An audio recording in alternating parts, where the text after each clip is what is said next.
maybe bring Rob Ray into this. Rob Ray, do you have any idea what Twitch is? Twitch is when I get nervous. Right. And my head starts bobbing, I shake a little bit, yeah. Right, when you used to be on the bench waiting to go out to fight, I don't know, Marty McSorley. At the end of the month when I go to the mailbox and get the credit card bill and what my wife has done that month, I twitch. That'll make you twitch. Yeah, it makes all of us twitch. How you doing, buddy? I'm doing well, Chris. How are you? I'm fantastic. Sorry that Mike's not here for this. Nate Geary, I think you guys know one another, is in for Mike today. So. Nate, yeah, how you doing? I'm well. Not as good as you, but...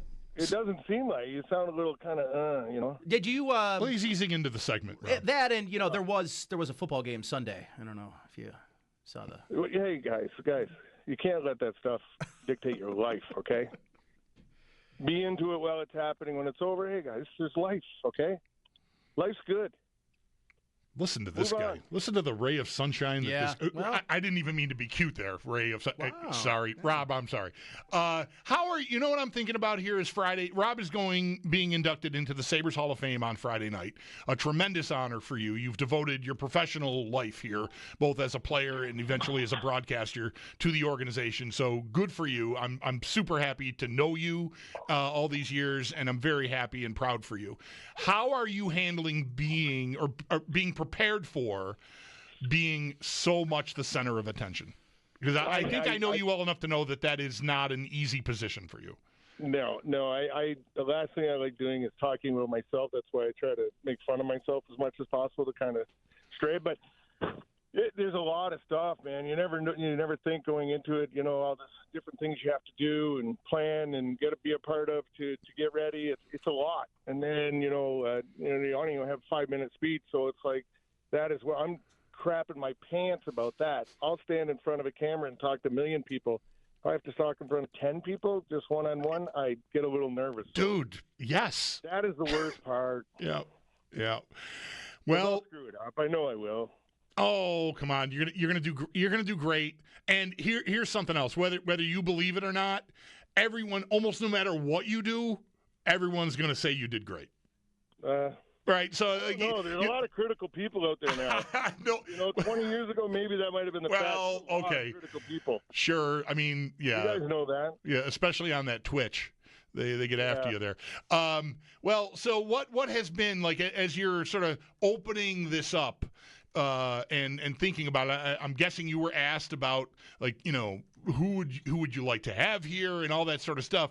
Like, what has been maybe the most surprising thing you've uncovered or remembered about your career and the people that have been a part of it as you're getting ready to have your hockey life celebrated on Friday night? I think the biggest thing is people you hear from, and not only guys you played with, but guys you played against and met along the way that, they take the time to reach out and, congratulate you. And that's pretty cool. When there's guys that's like, you look at the phone and it'll be like, why the hell is he texting me? Like, just stuff like that. It's been nice and bringing back a lot of the memories and then, making, hearing the guys, different guys that'll be around. It's nice that maybe you left a good enough impression that guys would be willing to take time over their lives to, come and spend a few hours with you on a special day. So that's probably the biggest. How many folks from Sterling, Ontario are going to be in the house on Friday? Yeah, there'll be a few. It's pretty tough to get out of Sterling right now, the weather. I have my family coming in, my mom and dad and everybody. Mm-hmm. So, the important people will be here and a lot of good friends from home too. So it's nice. But the greatest thing about playing here was my friends and family got to be a part of my whole career. 3.5-hour drive, and my buddies would be down every weekend, and they were a big part of it, and they knew everybody that I played with, and it was a lot of fun, and it was nice to be able to share that with them too, because not getting the chance and see what it's all about, and it was great for them, and it was a good when things weren't great, you knew just about every weekend there'd be somebody from home that you could sit and talk to, or just get this distraction as well. So they played a big part in it. Rob Ray on the Wester Hotline with us here on WGR as he prepares for Friday night when he will be inducted into the Sabres Hall of Fame. So, Rob, it's only a 3.5-hour drive, so not that far to Sterling, Ontario, but still, I bet growing up, 10, 12, 15 years old even, the NHL seemed pretty far away. Yeah, it was. When you live in a town that you plan for months to make a trip to Toronto, even just for a holiday or get away, that was a big deal. That was a huge deal. For me, I saw one NHL game before I actually played in one, and at Maple Leaf Gardens, and that was huge for me as a young kid. And most never got it. A little different now, but for me, I had 1,200 people in my town. I was the first guy to be able to make it, and it was the support you got from them was off the charts. But you also carried a little bit of maybe responsibility that, hey, I did make it. I got to do as well as I can and make them proud too. So that was probably more pressure than anything, just making sure that everybody there. And in my town, they're either Leafs fans or Habs fans, and so it was hard. Being a Sabre, that nobody followed those teams, but they supported you. They didn't support the team quite as much. So, but it was great. And after I left, a couple other guys had a chance to get to the NHL. So you kind of felt like maybe opened that door for them or gave them that hope that, hey, he made it, I can do the same thing. So it's been good. Rob, I would say, the youngest of the three of us, I'm not reaching on that one. I know for sure I'm younger than Bulldog is. How, when you think about sort of where you are now in your broadcasting career compared to where you were in your playing career, I have had the luxury of being a part of both. I think a lot of people have. But how cool is it for you to know that even people that didn't maybe see your live playing career still appreciate what you've done in your playing career, in your post-playing career? I think that's pretty cool that, your game and what you meant to the city has been able to transcend to, people's kids who maybe didn't get to really watch it. I think it's really cool. I think it's the time, the years you were a player and then as many years doing this, you touch a lot of generations, a lot of people. And, even I help coach the kids here at Junior Sabres, and the kids that are my son's age, 15, 16 years old, they never saw me play.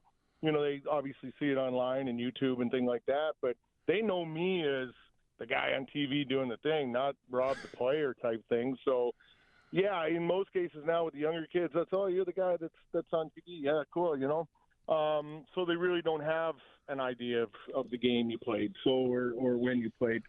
I think it's just fortunate that I was able to, get an opportunity to step into this situation and do this. It wasn't something I looked to do or wanted to do or had aspirations to do. It just, Larry Quinn gave me the opportunity, and I said, yeah, I'll try it. And I was only going to do it for a few years just to have something to do. And now it's like, wow, now you're starting to think, okay, when's the time to get out of it? Yeah, man, I'm remembering you being, uneasy, uncomfortable with being right from the room, right, to the media, and now I'm sitting at a desk with people who have criticized us.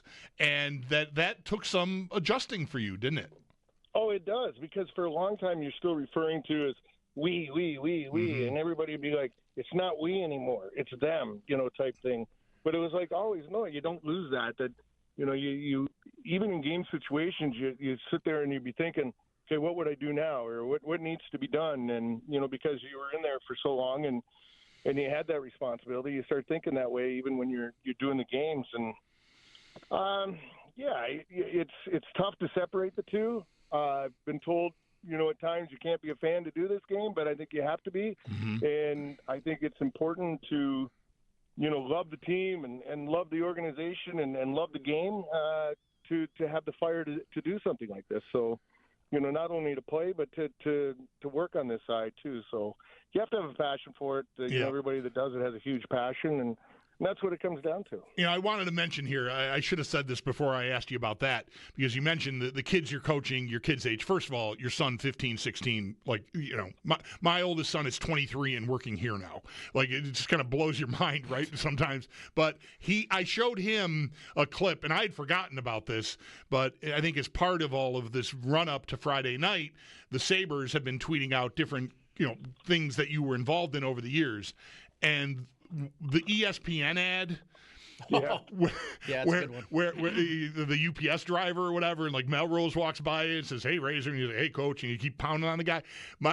I showed that to Owen, and he was dying laughing, and also said that was an elite head of hair right there that you had in that commercial. I just took my son for a haircut today, and I'm looking, and all these kids are coming in. I'm like, I said to another father, I said, you know what? Are we jealous? I am. These kids all got long hair now, and you came here for myself. I had hair. I was skinny. I was in shape. I could see, and all that's gone now. So you just kind of just sit there and go, wow, times have changed. But yeah, it is what it is, and you just kind of go with it and have fun with it. Yeah, I think that's the best part. I love we're at the rink here now, and I love being around these guys and listening to them, and they're experiencing things for the first time, and they're open to you. And I like to be that guy that they will talk to. I don't want to be a coach that they're scared of, or won't. I'm the guy that they open up to. I'm the nice guy, and I laugh my butt off sometimes with the stuff that they do or say, or it's amazing. It's the greatest feeling ever. Yeah, awesome. Rob Ray on the West Her Hotline with us being inducted into the Sabres Hall of Fame on Friday. People who have listened to you over the years, certainly on TV, but even on our shows going back a very long time. I mean, I know I started doing shows with you in like 1995 or something. So like we've been at this together in some form a long time. And you've talked many times to our audience about getting to Rochester and John Van Boxmeer pulling you aside and telling you how you needed to, what you needed to do if you were going to make the league. And I'm curious, I don't think I've ever pushed any further than just letting you tell that story. How, if at all, conflicted were you about turning into that kind of player? Because when you're 16 years old playing junior hockey or 17 years old playing junior hockey, I bet you weren't thinking, I'm going to become one of the most notorious tough guys in the history of the league. But to get your ticket punched, that was what you were told it would take, and you did it. Like, how hard a decision was that for you, if at all? No, it wasn't hard at all, because I didn't know John Van Boxmeer that well when I got there. I'd only known him for a short period of time, but just the way he approached it and the respect he had and taking the time and willing to maybe make that offer to me and make me aware of it, that, he said at the time, this is what they're looking for, and they think you might be able to do it. Are you willing to try it? And like a second later, I'm like, heck yeah, show me, teach me, tell me, and, you're 19, 20 years old, and I think that's the biggest thing now. Like, that was the greatest advice I ever got. If he never took the time to give me that advice or open up to me in that way, I might not ever made it. I might have played my 2 or 3 years there and kind of just dwindled away. So best advice I ever got. Every time I see him, I thank him for it. And I think that's the big thing now, where guys that come in, and I know when we bring the prospects in and some of the alumni sit and talk to them, one day that when they're all in, and one of the biggest things we try to get across to them is, hey, you guys were all great players in junior, all of you, or you wouldn't be here. Mm-hmm. But at some point here in your pro career, you may have to adapt to something or change your game to survive and do what they expect or want from you. And I think the guys that survive are the ones that are willing to adapt. That, you might have been a 50-goal scorer in junior, and you may be a third-line checking guy now. But you have to accept that. A lot of kids won't. A lot of guys will just say, no, I'm going to go and do what I did to get here, and that's it. And, they're gone, in and out and gone. You have to adapt. Because your game is going to change. You're never going to, unless you're a superstar, you're never going to play the same game from beginning to end. You're going to have to change it at some time, whether when you get a little older or just when you're younger, to try to break in. So I think it's important. If somebody is going to give you that advice and it's real, then take it. And to this day, I thank him for giving me that advice.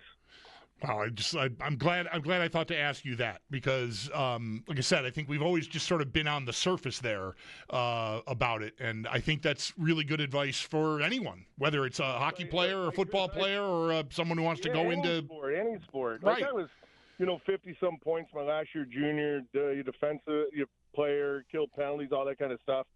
And then when you get here and it's a total drastic change, and like that, like John Brett Boxmeyer wasn't the greatest guy in the world to teach me how to play that role because he had never probably been in a fight in his life, barely.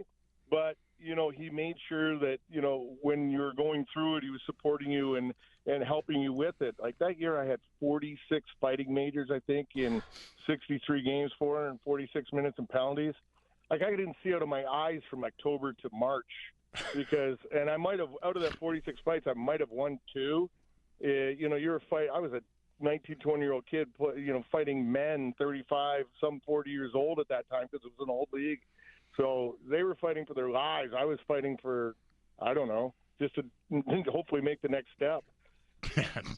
You just reminded me, there's no way you'd remember this because, it wasn't that big a deal to you to meet me for the first time. But I met you when I was interning at WBEN, and you were doing an evening show then with Howard Simon. And you came in the door, and I was very excited. I was a big Sabres fan. I'm kind of new to all this, right? I'm still in college. And you walk in, and I don't know who else was in the room, but somebody introduced it, Chris Parker, Rob Ray, and I stuck my hand out to shake your hand. And you had your hand sort of at your chest, like below, right on your stomach, kind of like, you know, not in a pocket, but like, and you looked down at your hand and looked back at me, and your hand was like the knuckle. It was gross, Rob. Like I'm sure you remember the knuckles were swollen to like the midpoint of the finger, and you're like, you know. Like you just nodded at me like I can't shake your hand because it'll hurt my hand. And then I remember like 3 nights later watching you just hammering away at Denny Vial's helmet and thinking like you have a ridiculous job. Well, you know, back then, even if there was something wrong with your hand, you'd never say, right? Because you would never want to get taken out of the lineup, or you know, you got it so much out then, and it's different now, and I think it's better now. Then there was guys played too many times when they probably shouldn't have. Right. And, you know, long term. But, yeah, with your hands, like I remember Dave Hannon used to yell at me because I played with him and Wayne Presley for a couple of years. And passing in practice, and they'd be zipping them across at you, and they'd be bouncing off your stick, and they'd be all over me because I couldn't handle the pass. And I'm like, dude, I'm hanging onto this stick with my finger and my thumb and my first. I can't squeeze the stick to hang on to go do what I got to do. So just lay off. But he'd be on me all the time about it. And, yeah, it was just part of it. You know, you just kind of learned to deal with it. And, you know, like I said, you were young, and you didn't think about it that much. You were just, you know, on a high that you were able to do what you were doing. Also, in fairness, Bulldog, when, you know, a normal-sized person comes up to you, they might also be a little shy at shaking your hand. It's just like the mitt. Yeah, no, I don't. You know, yeah, like it. So I don't think that was Rob's. No, I don't think so. I don't think it was a problem. Rob, I've gone through the list of people that are going to be there tonight. A lot of former teammates. One name that jumped out at me. Friday night, Chris. Oh, Friday night. Sorry. Not tonight. Tonight we're just at home. I apologize. Thank you for being on top of paying enough attention to correct me there, because I would have felt horrible about that. Yes, Friday night. Scott Metcalf was a name I saw. And like we're talking about learning how to do the job you ended up doing so well in the NHL for all those years. Did he play a part in helping teach you how to do that in Rochester? Yeah, huge. You know, when I went to Roch, I played with Scott Metcalf and Kevin Kerr. And both those guys are very good players and could handle themselves extremely well. And we played as a line. And we actually lived on this street called Fireside. And they used to call us the Fireside guys. And it was like, because we all lived together. And at home was pretty much the same as the way we played. And it was like every night we would just go. And, you know, you did well because most guys didn't want to play against you because it wasn't one. It was all 3 guys that would go nuts on you if they had to. And Metter was so good at taking the time and working and teaching, and we'd be practicing techniques at home and all that kind of thing. But we had fun doing it. And, you know, he was a guy that, you know, never really got the shot to take the next step, but he left a pretty big impression with me and helped me out a lot when we were down there that year. He was a great leader. He was a good guy, you know, still to this day, you know, and even Kevin Kerr last night, actually during the game, he was texting me during the game. giving me a hard time about something, and I'm like, come on, guys, like, and I got to the point, don't be jealous, guys, okay? It's just that's kind of the way we were. But I remember one night we were in Halifax, and it was my first year, and the three of us are line. We get in a fight right in front of the Halifax bench, and three of us are fighting, and it's right up tight to the bench, and we're all three going out with three different guys. And right in the middle of it, I remember Scotty Metcalf yelling at me, going, Razor. And I'm like, what? And I'm trying to, there's something going wrong. And he goes, hey, when we get home, we got to get some milk and bread. We're out of milk and bread. We might need butter, too. And I remember starting to laugh in the middle of this fight. And I look up at their bench, and these guys are on the bench, and they're just looking at us going, what the hell is going on here? Like, this is mayhem. So it was pretty cool. That is fantastic. Well, we are out of time. I have enjoyed this immensely. I hope it wasn't too painful for you. No, are you kidding me? And really, you know what's painful? I got to go upstairs now and put my skates on. Oh, well, good luck with that. My son's been hurt. This is the first. Yesterday was the first he skated, and this will be the first time I skated before Christmas. So that is going to hurt. Are we to the point where your son has to help you put your skates on like you used to have to help him put his on? No, we dress in a separate room. But saying that, the night we played that Shoresy game, Eric Bolton was sitting in the corner by himself. He got all dressed other than his skates. He didn't have them tied up. And I look over, and he's red, his guts hanging down between his legs. And I look at him, and I go, do you need help? And he goes, can you tie my skates? Oh, so you're literally over there tying his skates so he could get out to play. So not to that point yet, but getting very close. That is amazing. Well, really, Rob, much love. Enjoy Friday. You deserve it. Congrats. And we're very happy to have had this time with you. Looking forward to it, guys. Thank you very much. There you go. That's our buddy Rob Ray on the Western Hotline, inducted into the Sabres Hall of Fame Friday night. Here's the deal. Doors will open at 5 on Friday. They're asking you to be in your seats by 6:05. The ceremony will begin promptly at 6:05. Also, if you are hung up and not there in time or just listen to the games on the radio because you don't go, we are intending to carry the ceremony in its entirety on Friday night. So that I don't know how long it'll run, but that will be a part of the pregame coverage of Friday night's game against Nashville. So again, 6:05. So an hour earlier, plan to be in your seats. If you'd like to be there for puck drop, just plan an hour earlier, and you will be there in time to see the ceremony for Rob Ray being inducted into the Sabres Hall of Fame.